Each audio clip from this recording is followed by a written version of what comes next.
Le recours de plein contentieux ou de pleine juridiction correspondait autrefois à un recours ordinaire.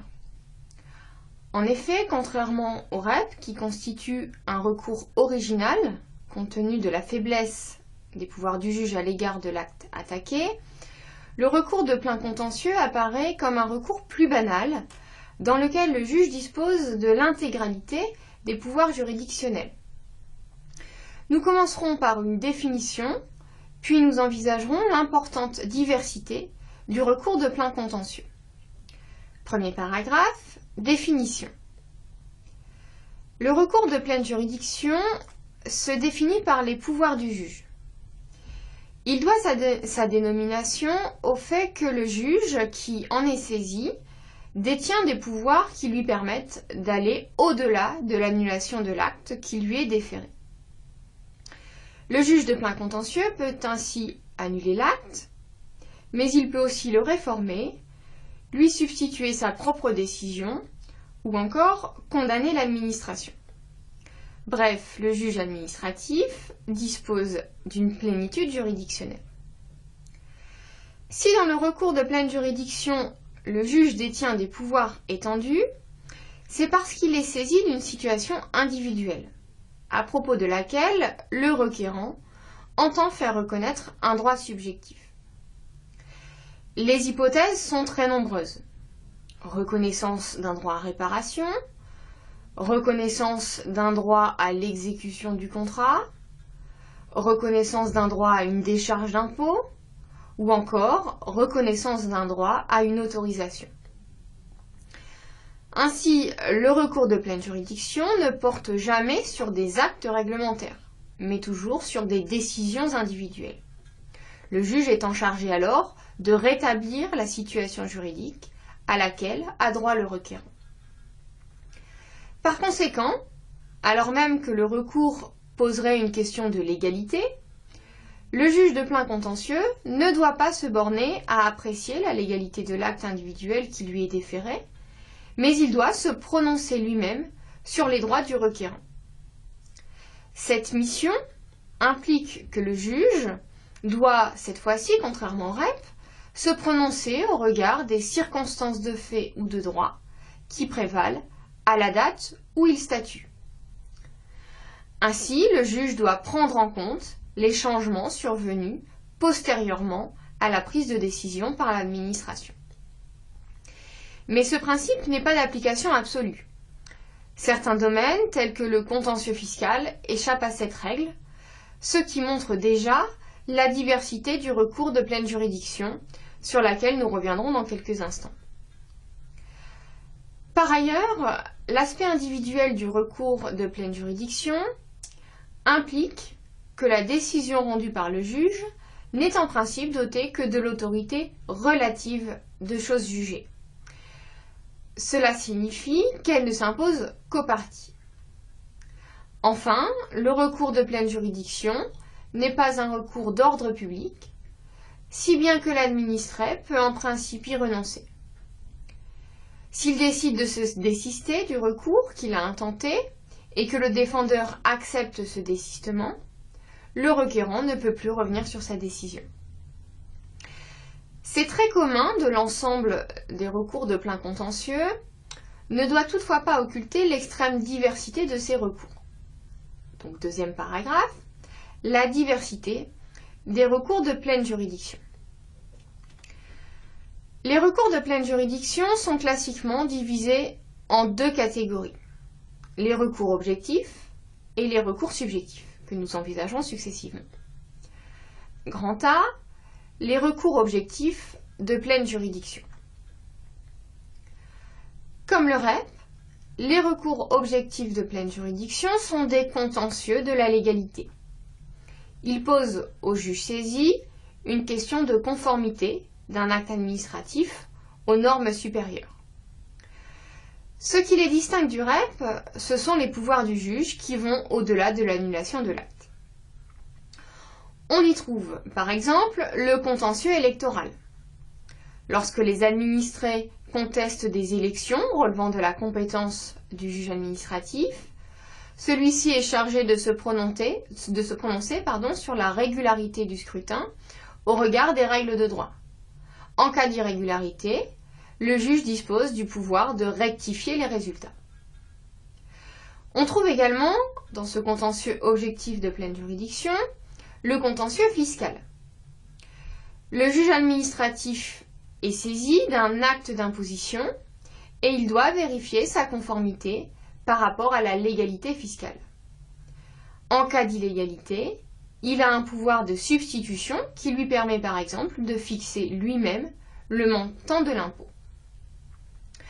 On trouve également dans cette catégorie le contentieux des sanctions administratives, sauf les sanctions contre les fonctionnaires et les détenus, qui, elles, ne peuvent faire l'objet que d'un recours pour excès de pouvoir.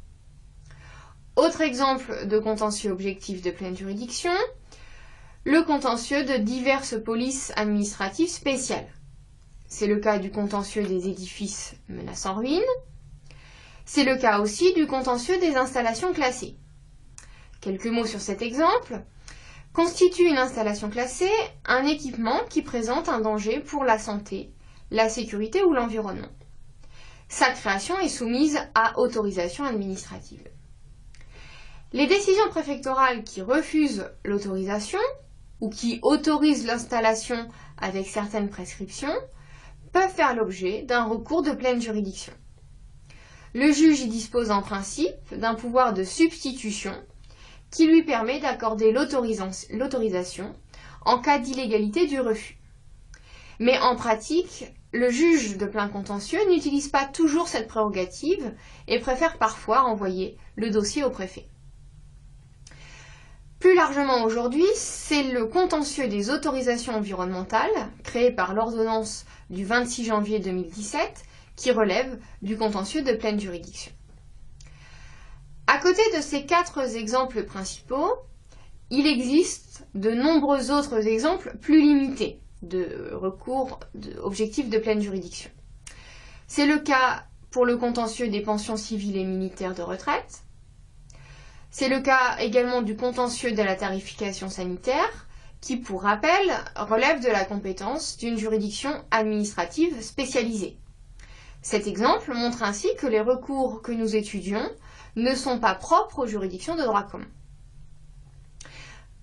Autre exemple, le contentieux du refus d'attribuer certaines qualités, telles que la qualité de réfugié ou de travailleur handicapé. Dans tous ces cas, bien qu'une question de légalité soit posée au juge, le requérant doit intenter un recours de pleine juridiction et non un recours pour excès de pouvoir.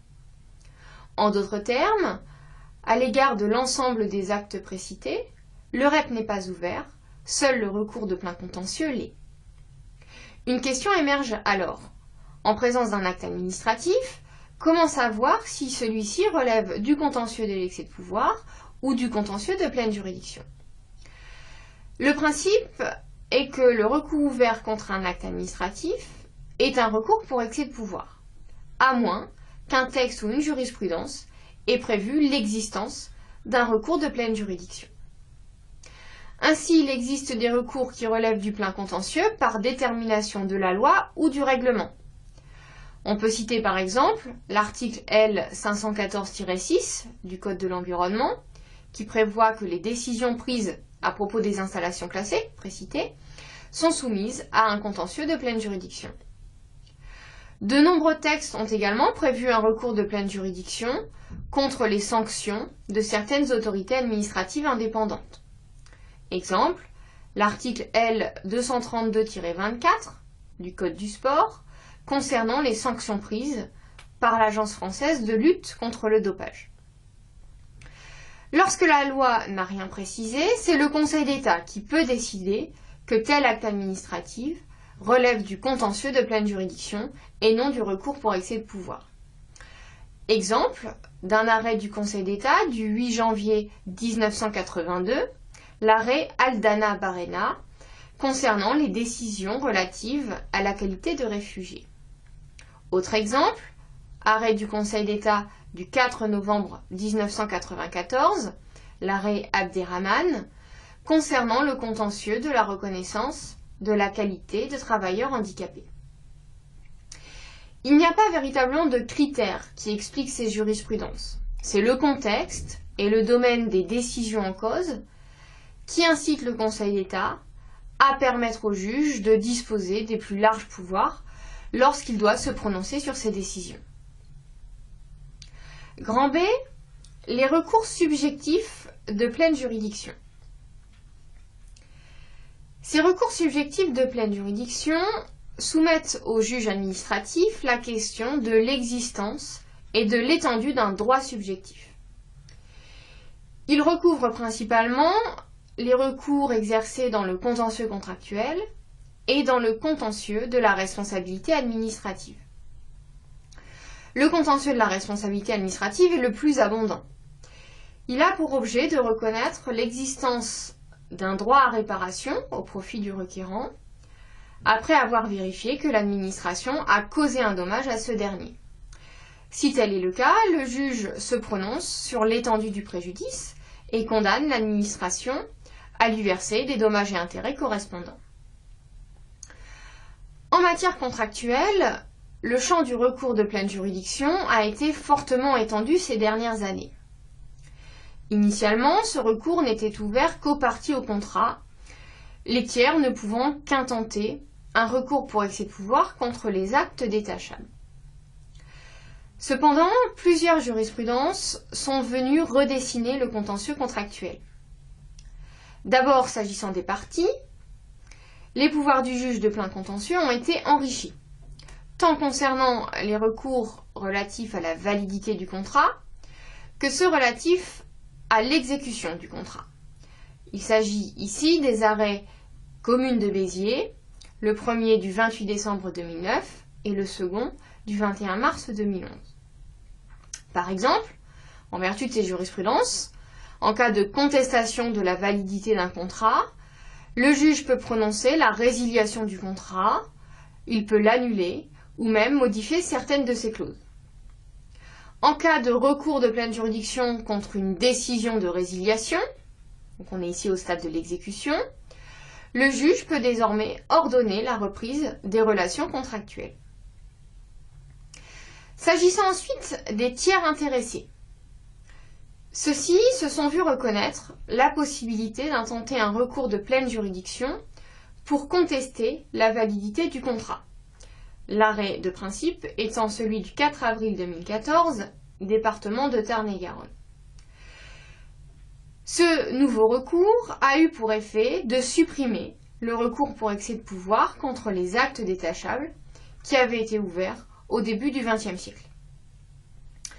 Un arrêt du 30 juin 2017, syndicat mixte de promotion de l'activité transmanche, a complété l'édifice en créant un recours de pleine juridiction au stade de l'exécution du contrat et tendant à ce qu'il soit mis fin à l'exécution de ce dernier.